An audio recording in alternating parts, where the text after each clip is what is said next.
Colorado Gov.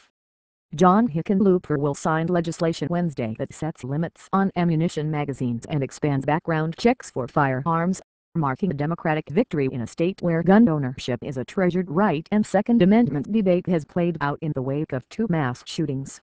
The measures proposed are some of the strictest gun laws in the nation, and their passage comes after weeks of tense legislative battles. Republicans and gun rights supporters put up a major fight against the measures in this politically moderate state, while Democrats made them the centerpieces of a package of legislative proposals drafted in reaction to shooting rampages at a suburban Denver movie theater and Connecticut elementary school last year.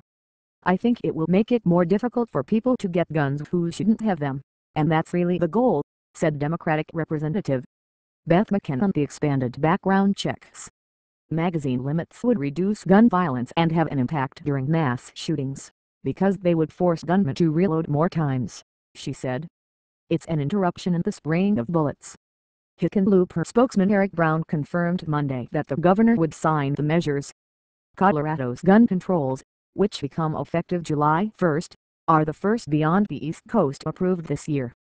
They also are getting approval as Congress embarks on its own gun debate in Washington, where Colorado Democrats' proposals were closely watched because the state was seen as a bellwether.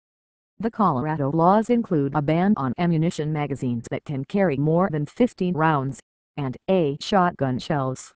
The bill on background checks expands the requirement to sales and transfers between private parties and online purchases.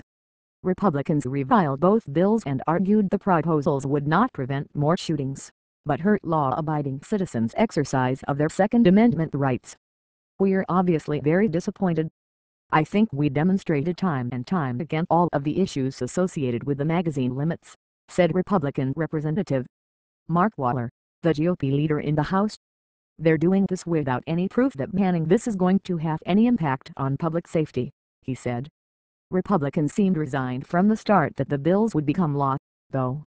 Hickenlooper said previously he would sign the magazine limit, and he specifically asked the legislature to expand background checks in his annual address. "Our only hope now is that his pen runs out of ink," said a rueful representative Ray Scott, R. Grand Junction. The governor also was planning to sign the bill reviving user fees for gun purchasers needing background checks. Colorado charged $10 background check fees more than a decade ago, but the fees were dropped. The Colorado Bureau of Investigation currently picks up the tab checking prospective gun owners.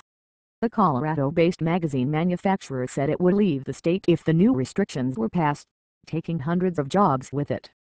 Democrats tried to ease the concerns from Magpul Industries, saying the company can still manufacture higher-capacity magazines if they were sold out of state. Waller blasted Democrats on that amendment, saying it was hypocritical because they are telling the company you can sell magazines at any other place where any of these tragic shootings have happened. Waller called the exemption a monumental inconsistency in their thought process. Other Democratic gun control proposals still pending in the state legislature include a ban on gun ownership by people accused of domestic violence crimes and a bill to eliminate online-only safety training for people seeking concealed weapons permits. 2 more Democratic gun control bills were withdrawn when they appeared to lack support for passage. Those included a new liability standard for gun owners and sellers, and a ban on concealed weapons on public college campuses. Republican gun ideas were hastily rejected earlier this year. Those ideas included expanding gun laws to allow teachers to carry concealed weapons, and a failed attempt to require armed security guards at businesses that ban concealed weapons.